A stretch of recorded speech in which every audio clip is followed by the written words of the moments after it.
अध्याय 261। अपने शिक्षक बने। छोटी बहन, अब भागो, जल्दी करो, मुझे उन्हें संभालने दो। एक छोटा लड़का एक लड़की का हाथ पकड़कर एक शांत रास्ते पर दौड़ रहा था।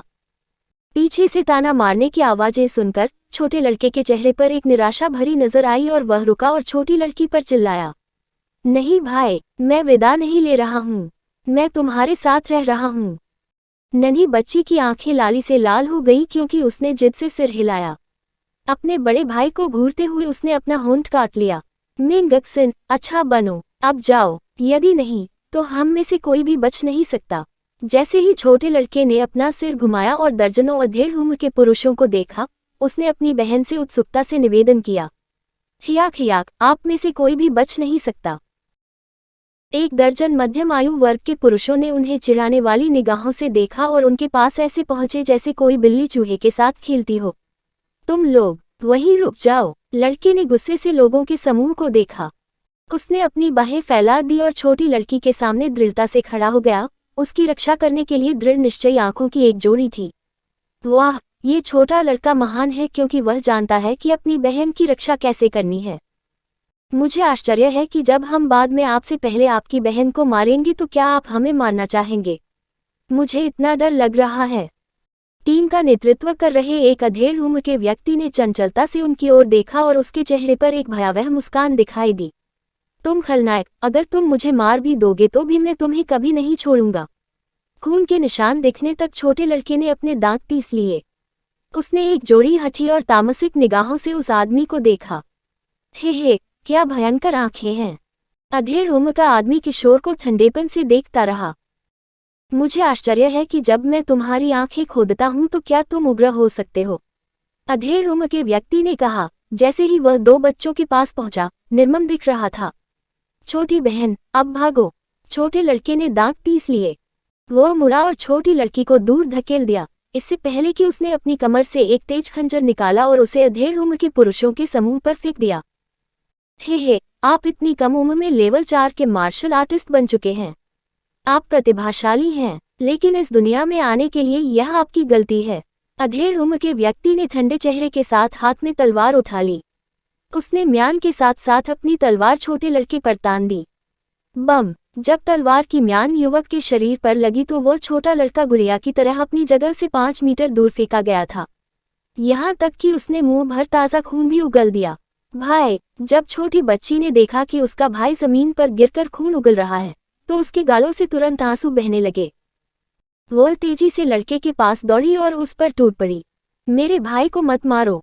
हे, लड़की, चिंता मत करो, आप जल्द ही उससे जुड़ेंगे। अधेड़ उम्र के आदमी ने खौफनाक मुस्कान डाली। फूर, वांग शियान और बाकी लोग धीरे धीरे चले। जब उसने लड़के और लड़की पर अपनी दृष्टि डाली तो उसकी आंखों में चमक आने के कारण उसे अजीब लगा। उन्हें देखकर उसे अपनी और अपनी बहन शाओयू की याद आ गई। वे बहुत समान थे। मध्यम आयु वर्ग के पुरुषों का समूह थोड़ा रुक गया जब उन्होंने वांग शियान और उसके गिरोह को चलते देखा। एक ठंडी धौंकनी के साथ एक ने कहा, अब दफा हो जाओ। सुन लिंगशी ने बच्चों के जोड़े को देखा और उनकी ओर बढ़ते हुए भौहें चढ़ा ली। अपनी नाक इधर उधर करना। मुझे लगता है कि तुम सब अपनी अपनी कब्र खोद रहे हो। अधेड़ उम्र के आदमी ने सुन लिंगशियो और वांग शियान को मौत के घाट उतार दिया, जबकि बाकी अधेड़ उम्र के पुरुष उन्हें पीछे से ठंडेपन से देखते रहे। सुन लिंगशियो ने अधेड़ उम्र के आदमी को नजरअंदाज कर दिया और वह दो बच्चों के पास एक अटूट अभिव्यक्ति के साथ जाती रही। छोटा लड़का सुन लिंगशी और वांग शियान की ओर देख रहा था क्योंकि उसकी आंखें मदद के लिए खोज रही थीं। इसके बाद वह मुड़ा और अधेड़ उम्र के व्यक्ति पर खंजर घूरने लगा। क्या तुम मरना चाहते हो? तुम्हारी हिम्मत कैसे हुई यहाँ आने की? मध्यम आयु वर्ग के व्यक्ति ने अपने दाहिने हाथ से अपनी तलवार खींचते हुए एक निर्दयी अभिव्यक्ति के साथ सूर्य लिंगशी की ओर देखा। बूम! इससे पहले कि सन लिंगजी और बाकी लोग हमला कर पाते, वांग शियान ने अपनी बांह घुमाई, आग की लपटों को बुझाते हुए अधेड़ उम्र के दर्जन भर पुरुषों पर। क्या वे सभी चौड़ी और गोल आंखों से घूर रहे थे? उनके होश खोने से पहले और हवा में गायब होने से पहले उनके दिमाग में यही एकमात्र शब्द आया था, जैसे कि वे पहले कभी थे ही नहीं। वह दुर्जय है। छोटा लड़का जो जमीन पर गिर गया था हिल गया था जैसे ही उसने वांग शियान को एक व्यामोह में देखा। वो सुन लिंगशी उनके पास आया।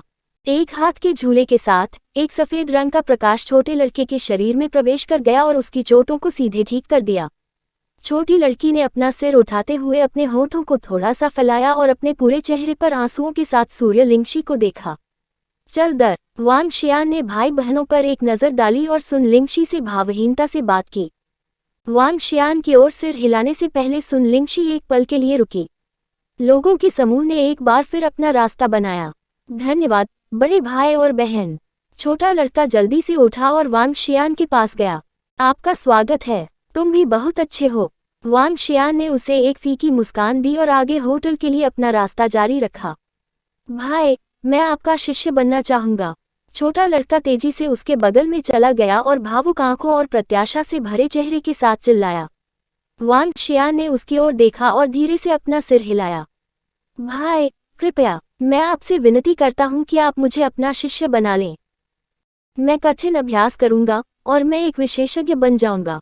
छोटा लड़का हताश था क्योंकि उसने फिर से जोर से याचना की। वांग शियान ने अपनी चुप्पी बनाए रखी और आगे बढ़ गया। भाई, कृपया, मैं आपसे विनती करता हूं कि मुझे एक शिष्य के रूप में स्वीकार करें। छोटे लड़के की आवाज कांप रही थी और वह लगभग रो रहा था। जमीन से खटखट की आवाज के साथ वह तुरंत अपने घुटनों के बल बैठ गया। बड़े भाई, कृपया मेरे भाई को अपने शिष्य के रूप में स्वीकार करें। छोटी लड़की अपने भाई के पास दौड़ी और वांग जियान के सामने घुटने टेक दिए, जैसे उसके भाई ने किया था। वांग शियान एक पल के लिए रुका। आगे बढ़ने से पहले उसने धीरे से अपना सिर हिलाया। शिष्य, तुम मुझसे मजाक कर रहे हो। वे किसी शिष्य को लेने के मूड में नहीं थे। इसके अलावा वह नहीं जानता था कि किसी को कैसे पढ़ाना है, भले ही वह करता हो। सुन लिंगशी ने अपना सिर घुमाया और भाई बहनों को दया से देखा। भाई, कृपया मुझे एक शिष्य के रूप में स्वीकार करें। छोटा लड़का फिर से चिल्लाया। वांग शियान ने उसे अनदेखा किया और बाकी लोगों के साथ होटल में चला गया। जैसे ही वह धीरे से खड़ा हुआ, छोटे लड़के की अभिव्यक्ति गहरी हो गई। जब उसने वांग शियान को होटल में प्रवेश करते हुए देखा तो उसने अपने दांत पीस लिए।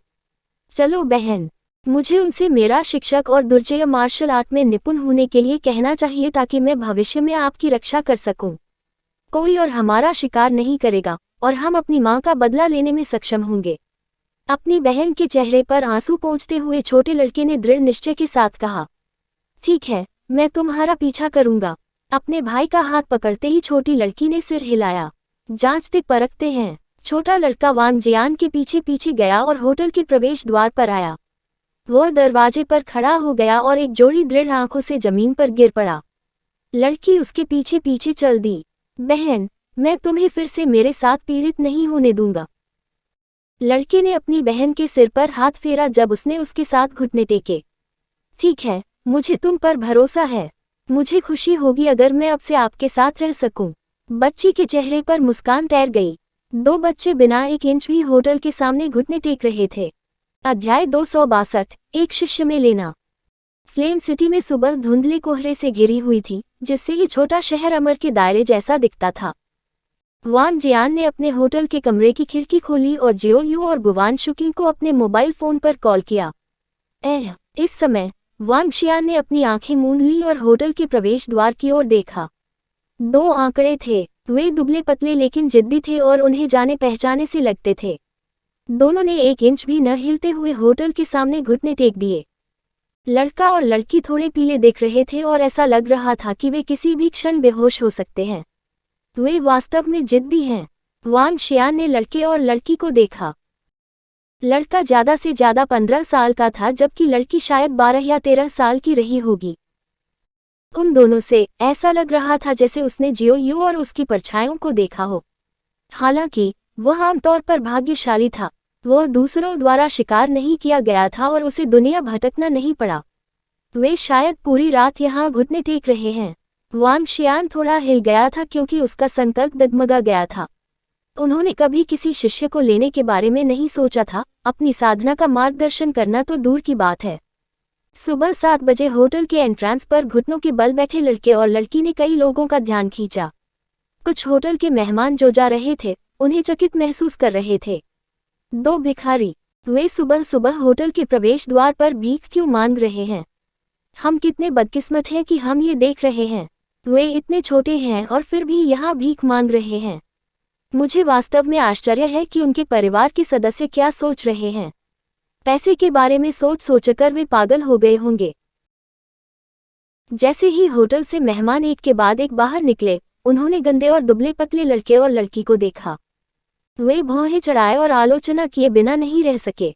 ये दोनों बच्चे वास्तव में दयनीय हैं। केवल एक नगर सफाईकर्मी दोनों बच्चों को देखकर उनकी ओर चल पड़ा। उसकी जेब से उसने $10 का एक मुड़ा हुआ नोट निकाला और कहा, अरे बच्चों, कुछ नाश्ता कर लो। लड़के ने बुढ़िया की ओर देखा और सिर हिला दिया। इसे लें, मुझे अभी भी काम करना है। अपने लिए कुछ खाने के लिए लाओ। बूढ़ी औरत ने $10 के नोट को जमीन पर फेंक दिया, इससे पहले कि वह साइड में जाए और सड़कों को साफ करने लगे। लड़के और लड़की ने एक शब्द नहीं कहा और बस वहीं घुटने टेक दिए। वे स्पष्ट रूप से थके हुए थे, लेकिन फिर भी ध्यान से होटल के प्रवेश द्वार की ओर देख रहे थे। वाह मालिक, वहां 2 भिखारी हैं। इस समय 7 से 8 लोगों का एक समूह होटल से बाहर चला गया। उनमें से एक छोटे लड़के ने होटल के प्रवेश द्वार पर घुटना टेके हुए लड़के और लड़की की ओर इशारा किया और चिल्लाया। वह लड़के लड़की को देखते देखते उत्साह से उनकी ओर दौड़ा। मेरे सेवक, तुम उठो। छोटा लड़का लगभग 13 से 14 साल का था। वह लड़के और लड़की के सामने खड़ा हो गया और उसने टेलीविजन पर जो देखा उसकी नकल करते हुए उपहासपूर्ण ढंग से चिल्लाया, मैं तुम्हें उठने के लिए पहले ही कह चुका हूँ, आप अभी भी घुटने क्यों टेक रहे हैं? अवज्ञाकारी। छोटे लड़के ने अपनी कमर पर हाथ रखा और स्पष्ट रूप से नाखुश था। वह चिल्लाता रहा, तुम्हारा युवा मालिक तुम्हें उठने के लिए कह रहा है, क्या तुम उसे नहीं सुन सकते? हाँ हाँ हाँ। छोटा लड़का बोलते बोलते हंस पड़ा। उसने बगल में लड़की की ओर देखा और उसके चेहरे पर चुटकी लेने के लिए अपना हाथ बढ़ाया। बाहर में जाओ। ये देखकर कि छोटा लड़का अपनी बहन का मुंह चिकोटी काटने के लिए पहुंच रहा है, घुटनों के बल बैठा लड़का गुस्से में आ गया और उसे धक्का दे दिया। वो छोटा लड़का लड़खड़ाया और लगभग गिर पड़ा। तुम्हारी हिम्मत कैसे हुई मुझे धक्का देने की? मैं तुम्हें मौत के घाट उतारने जा रहा हूँ। छोटा लड़का गुस्से में था कि उसे धक्का दे दिया गया था। उसने अपना पैर उठाया और दूसरे लड़के के सिर पर लात मारी। हालांकि छोटा लड़का छोटा था, लेकिन वो प्रहार करते समय बेहद फुर्तीला और तेज था। उसकी किक का बल और गति एक साधारण हंक से भी अधिक मजबूत थी। फर्श पर घुटने टेके हुए लड़के को गुस्सा आ गया। उसने अपने हाथ उठाए और छोटे लड़के को फिर से दूर धकेल दिया। छोटे लड़के में ज्यादा से ज्यादा लेवल 2 मार्शल आर्टिस्ट की ताकत थी। वह अभी भी दूसरे लड़के से बहुत दूर था। भले ही दूसरा लड़का घुटने टेक रहा था, फिर भी छोटे लड़के को दूर धकेल दिया गया। आह! वो छोटा लड़का जमीन पर गिर गया और रोने लगा। जियो कियो। 7 से 8 लोगों के समूह का एक अधेड़ व्यक्ति चिंता से चिल्लाया और होटल के बाहर कार पार्क स्लॉट से चला गया। मास्टर, उस भिखारी ने मुझे मारा। छोटा लड़का गुस्से में था। जमीन पर पड़े लड़के को देखते ही उसके चेहरे का रंग उड़ गया। ठीक है जियो कियो, मास्टर आपकी ओर से उसे सबक सिखाएंगे। अधेड़ उम्र के आदमी ने छोटे लड़के के सिर को प्यार से सहलाया। तभी उनका ध्यान जमीन पर पड़े लड़के और लड़की पर गया। तुम दोनों सिर्फ भिखारी हो और फिर भी तुम किसी को मारने की हिम्मत करते हो।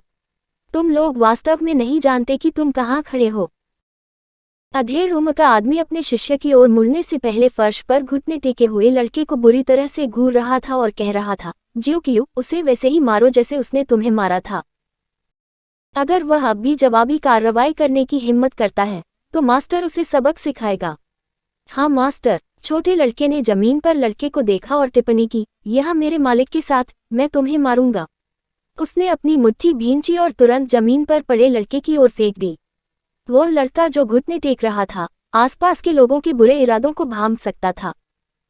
छोटे लड़के ने उस पर हमला करते हुए अपने दांतों को पीस लिया और खुद को बचाने के लिए अपने हाथों का इस्तेमाल किया। हालांकि उसने जवाबी कार्रवाई करने की हिम्मत नहीं की। आप पिटाई करने में बहुत अच्छे हैं। अपने शिष्य की मुट्ठी बंद देखकर वह अधेड़ हैरान रह गया और जमीन पर पड़े लड़के की ओर देखने लगा। तुम सिर्फ एक भिखारी हो, बिना माता पिता के भिखारी। फिर भी तुमने मुझे मारने की हिम्मत की। मैं तुम्हें मौत के घाट उतारने जा रहा हूँ। टस्क। जैसे ही छोटा लड़का बोला, उसने जमीन पर पड़े लड़के पर एक के बाद एक मुक्के मारे। मेरे भाई को मत मारो, तुम एक बुरे आदमी हो। जमीन पर लड़के के बगल वाली लड़की गुस्से में थी क्योंकि उसने छोटे लड़के का हाथ पकड़ लिया। तुम्हारी हिम्मत कैसे हुई मुझे खरोंचने की? मैं तुम्हें हिट करने जा रहा हूँ, आपको मारना। ये देखकर कि लड़की ने अपनी बांह पर एक खरोंच का घाव छोड़ दिया, छोटे लड़के ने गुस्से में लड़की की ओर लात मारी। मेरी बहन को मत मारो। जमीन पर पड़ा लड़का एक बार फिर छोटे लड़के की तरफ झपटा। तुम्हारी हिम्मत कैसे हुई जवाबी कार्रवाई करने की? जवाबी कार्रवाई करते देख अधेड़ ने जमीन पर पड़े लड़के की तरफ एक लात मारी। बम! अधेड़ उम्र के आदमी की लात लड़के पर लगी और उसे दर्द से कराहते हुए जमीन पर लेटा दिया। भाई! उनके बगल में लड़की की चीख सुनाई दी। मरना! होटल के भीतर, जबकि वांग जियान अभी भी हिचकिचा रहा था, उसने होटल के प्रवेश द्वार पर इस घटना को देखा। उसकी आंखों में एक ठंडा रूप चमक उठा। वह भूत की तरह चला गया और किसी का ध्यान आकर्षित किए बिना होटल की छठी मंजिल से नीचे कूद गया। मुझे मारने के लिए मैं अपने मालिक से तुम्हें मारने के लिए कहूंगा। उस छोटे से लड़के की अहंकारी आवाज एक बार फिर गूंज उठी। ठीक है, जियो कियो। एक भिखारी के साथ इतना गणनात्मक मत बनो। वह अभी तक योग्य नहीं है। अधेड़ उम्र का आदमी मुस्कुराया और छोटे लड़के से कहा। वांग शियान ने अधेड़ उम्र के आदमी, छोटे लड़के और उनके साथ आए समूह को ठंडेपन से देखा। वह जमीन पर पड़े लड़के की ओर आगे बढ़ा। भाई, क्या तुम ठीक हो? मैं ठीक हूँ, तुम्हारा भाई ठीक है। लड़के ने अपना सिर हिलाया और दयनीय मुस्कान बिखेर दी। तुम बहुत अच्छे हो। इस समय एक भावहीन आवाज सुनाई दी। लड़का पलटा और तुरंत खुशी से अभिभूत हो गया। उन्होंने वांग शियान की ओर गुस्से से देखा और उनके चेहरे पर उत्साह भर गया।